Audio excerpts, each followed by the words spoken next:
Assalomu alaykum hurmatli tomoshabinlar. Bugun men juda og'ir, lekin har bir oilaga bevosita aloqador mavzuni tushuntiraman. Pensiyalar to'xtaydimi? Ayrim to'lovlar bekor qilinadimi? XVF, ya'ni Xalqaro valyuta fondi talabi nimani anglatadi? Bu ma'lumot nafaqat pensionerlar uchun, balki ota-onasi pensiya oladigan farzandlar, nafaqa oladigan oilalar, budjetdan yordam kutayotgan fuqarolar. Hatto hali yosh bo'lsa ham kelajakda pensiyaga chiqadigan har bir inson uchun juda muhim. Men bugun vahima tarqatish uchun emas, masalan hujjatlar, iqtisodiy mantiq va amaliy hayot nuqtai nazaridan sodda tilda tushuntirish uchun gapiryapman. Chunki odamlar orasida pensiyalar butunlay to'xtar ekan, nafaqalar bekor bo'lar ekan, davlat pul bermay qo'yar ekan degan gaplar yuribdi. Bunday gaplarni eshitgan pensioner odam birinchi navbatda doğrusini, kommunal to'lovini, oziq-ovqatini o'ylaydi. Shuning uchun oxirigacha ko'ring. Chunki bugungi video sizga kim xavotir olishi kerak, kim hozircha qo'rqmasligi kerak. Qaysi hujjatlarni tekshirish kerak va agar to'lov kechiksa nima qilish kerakligini aniq tushuntirib beradi. Agar kanalimizga hali obuna bo'lmagan bo'lsangiz, hoziroq obuna bo'ling, videoga like bosing. Chunki men shu yerda oddiy odamlar tushunadigan tilda pensiya, nafaqa, kredit, subsidiya va davlat to'lovlari bo'yicha muhim ma'lumotlarni izohlab boraman. Avval masalan eng sodda qilib ajratib olaylik. Pensiya deganda ko'pchilik bir xil to'lovni tushunadi. Aslida davlat tomonidan beriladigan to'lovlar bir nechta turga bo'linadi. Birinchisi yoshga doir pensiya. Bu odam yillar davomida ishlagan ish staji bor. Sug'urta badallari yoki ijtimoiy soliq tizimi orqali kelajak pensiyasi shakllangan bo'ladi. Ikkinchisi nogironlik pensiyasi yoki nogironlik nafaqasi. Uchinchisi boquvchisini yo'qotganlik bo'yicha to'lovlar. To'rtinchisi kam ta'minlangan oilalarga bolalar puli, moddiy yordam, ijtimoiy nafaqalar. Beshinchisi esa turli imtiyozli kompensatsiyalar, qo'shimcha ustamalar, alohida toifalarga beriladigan to'lovlar. Endi XVF masalasiga kelamiz. Xalqaro valyuta fondi odatda mamlakatlarga shunday tavsiyalar beradi. Budjet xarajatlarini nazorat qiling, samarasiz subsidiyalarni kamaytiring, ijtimoiy yordamni hamma uchun bir xil emas, aynan muhtojlarga yo'naltiring. Davlat qarzi oshib ketmasin, pensiya tizimi uzoq muddatda barqaror bo'lsin. Bu yerda eng muhim nuqta shuki, XVF kelib, bevosita falon pensionerning pensiyasini to'xtat deb buyruq bermaydi. U tavsiya beradi, shartlar qo'yishi mumkin. Tahlil qiladi, lekin aniq qarorni baribir mamlakat hukumati, parlamenti va mas'ul idoralari qabul qiladi. Oldin qanday edi? Ko'p yillar davomida ayrim to'lovlar keng ko'lamda berilgan. Masalan, ayrim subsidiyalar narxni sun'iy past ushlab turish uchun ishlatilgan. Ayrim ijtimoiy yordamlar esa real muhtojlik darajasi chuqur tekshirilmagan holda berilgan.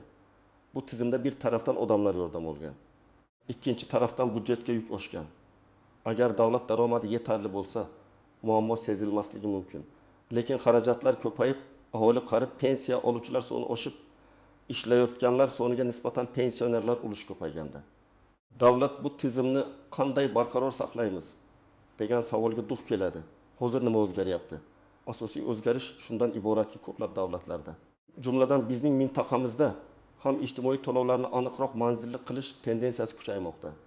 Ya'ni pul hamma talab qilgan joyga emas, hujjatlar, daromadi, mol, mulki, oilaviy holati bo'yicha haqiqatdan muhtoj deb topilgan oilaga berilsin degan yondashuv kuchaymoqda. Bu pensiya to'xtaydi degani emas. Lekin ayrim nafaqalar, kompensatsiyalar, yordam pullari qayta ko'rib chiqilishi, mezonlar qattiqlashishi, kimlargadir berilmay qolishi, kimlardir esa aksincha ko'proq olishi mumkin. Men birinchi navbatda pensionerlarga shuni aytaman. Agar siz qonuniy yoshga doir pensiya olayotgan bo'lsangiz, pensiya tayinlangan. Hujjatlaringiz joyida, bank kartangiz yoki pochta orqali muntazam olayotgan bo'lsangiz, ertadan pensiyam butunlay to'xtab qoladi deb vahimaga tushmang. Yoshga doir pensiya davlatning asosiy majburiyatlaridan biri hisoblanadi. Uni bekor qilish juda katta ijtimoiy va siyosiy masala bo'ladi.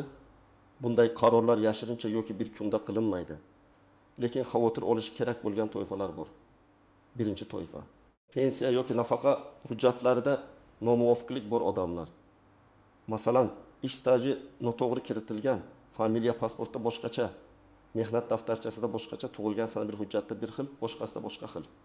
Raqamlashtirish kuchaygani sari bunday xatolar tizimda ko'rinib qoladi. Oldin mahalliy idorada ko'z yumilgan xato elektron bazada to'lovni vaqtincha ushlab qolishga sabab bo'lishi mumkin. Ikkinchi toifa ijtimoiy nafaqa olayotgan, lekin daromad yoki mol-mulk holati o'zgargan oilalar.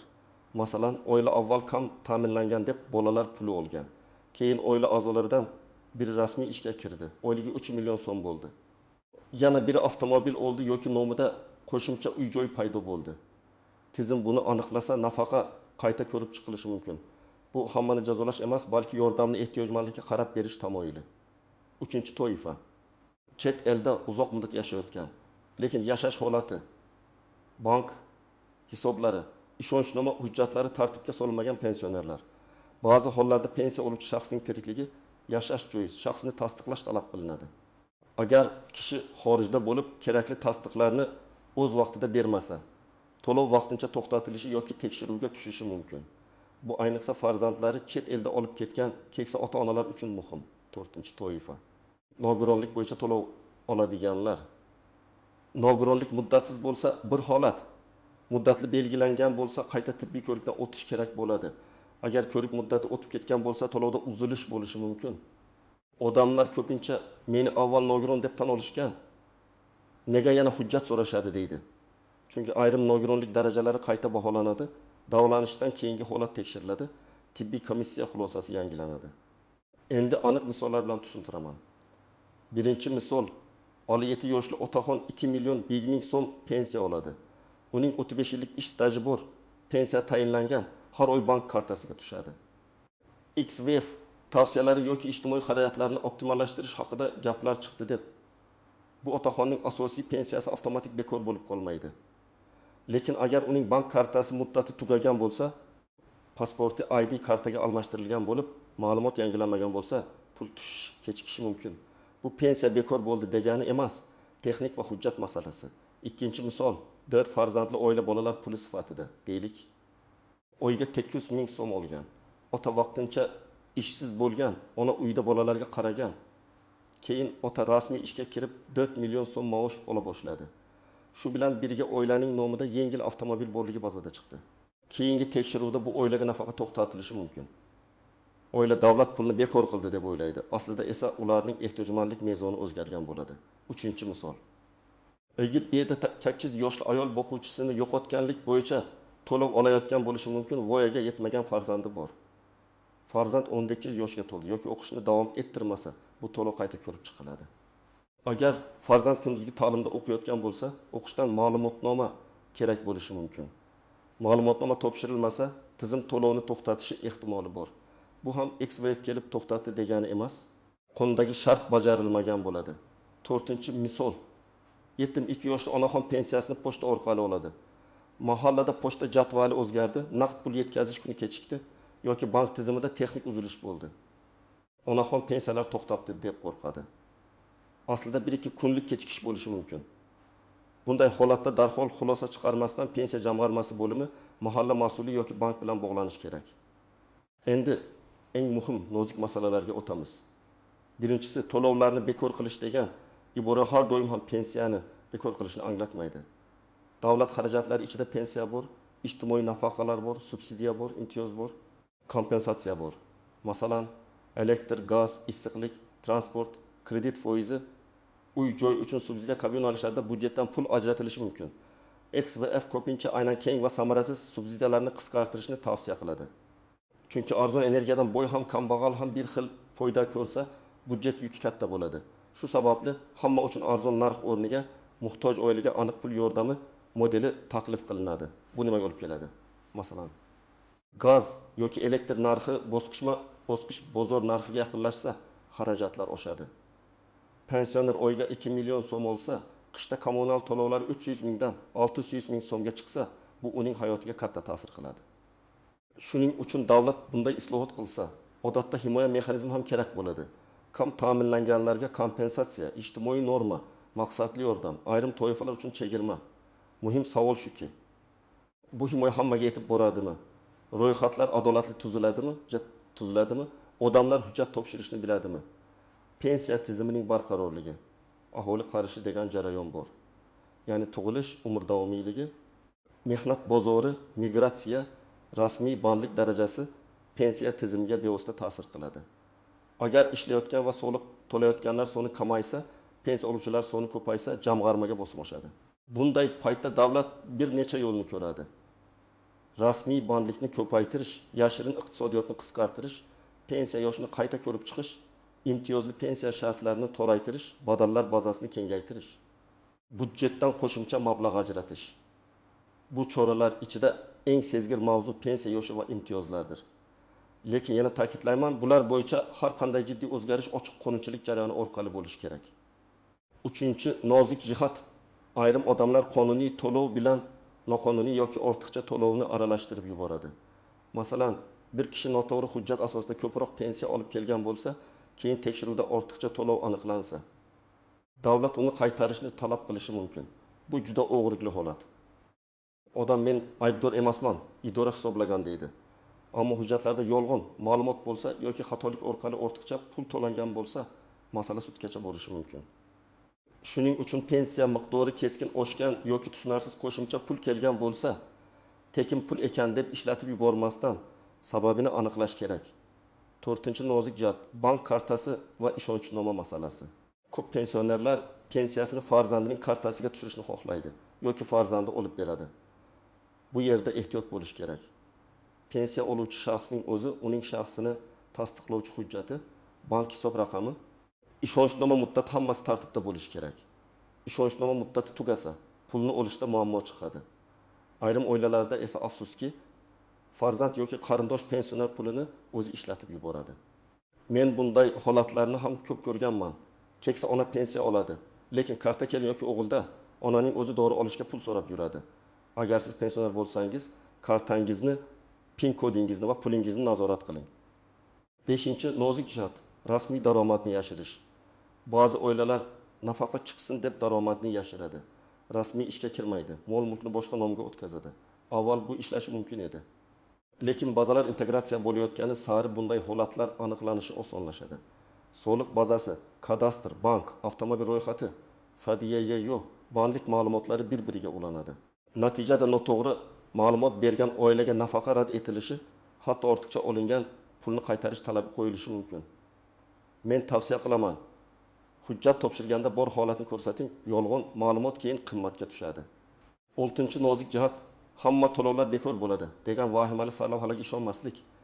Internetda ko'p kanal va sahifalar odamlarning qo'rquvidan foydalanadi. Pensiya tugadi, XVF majbur qildi, ertadan pul yo'q kabi sarlavhalar bosiladi. Odamlar vahimaga tushadi, video ko'riladi. Lekin real hayotda qarorlar normativ hujjatlar bilan chiqadi.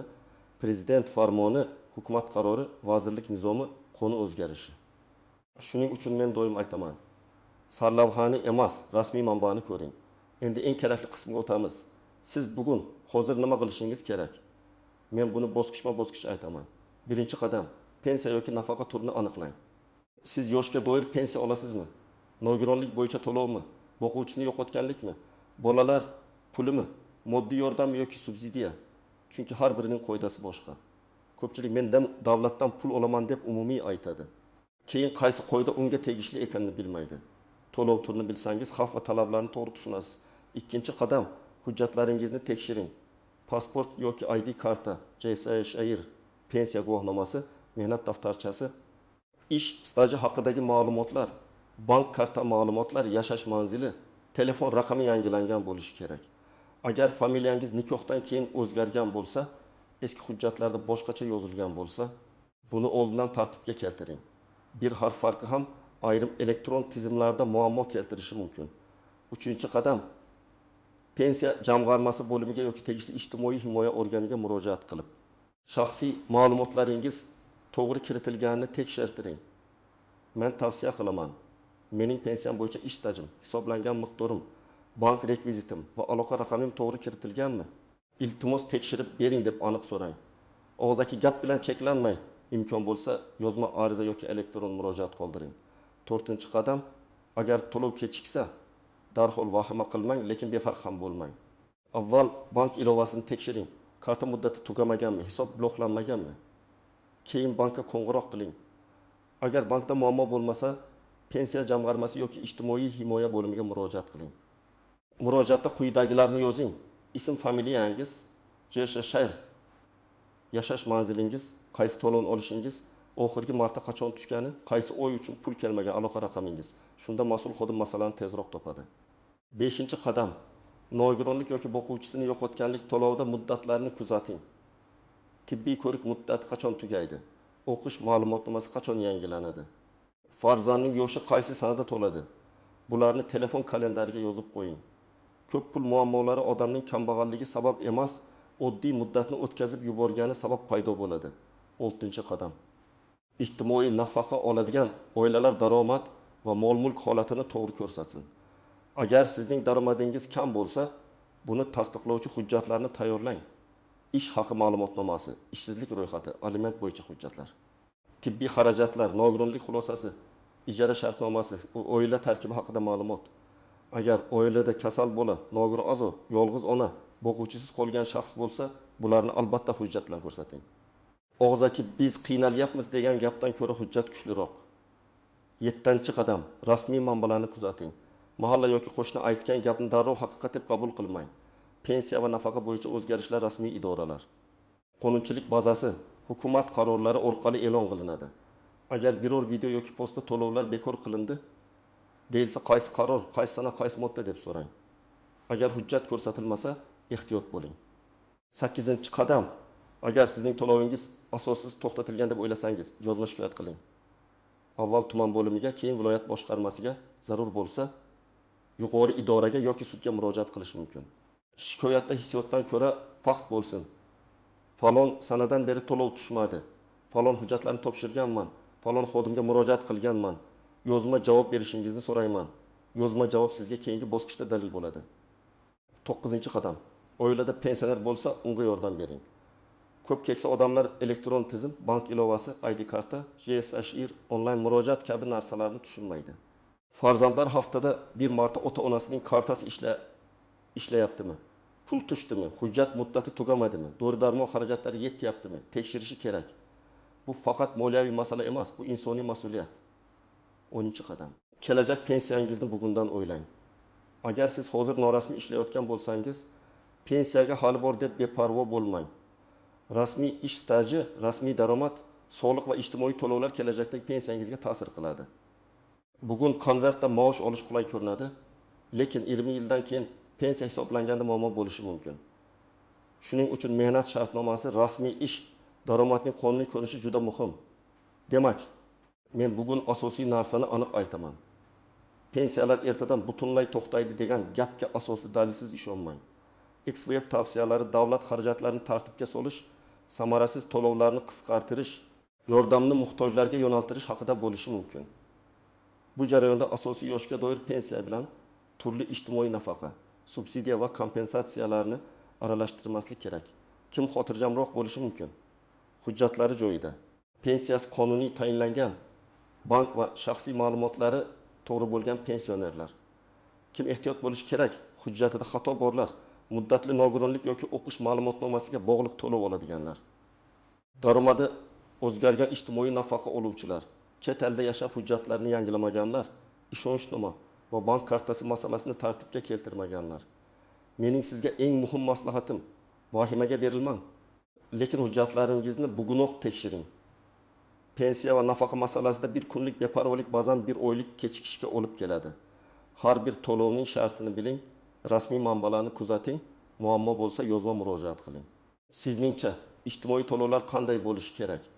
Hammaga bir xil berilsinmi yoki faqat haqiqatdan muhtojlarga ko'proq yordam qilinsinmi? Fikringizni izohlarda yozib qoldiring. Agar video foydali bo'lgan bo'lsa, like bosing. Yaqinlaringizga yuboring. Ayniqsa pensioner ota-onasi bor odamlarga ulashing. Kanalga obuna bo'ling, chunki men siz uchun murakkab iqtisodiy va huquqiy mavzularni oddiy, tushunarli tilda tushuntirishda davom etaman.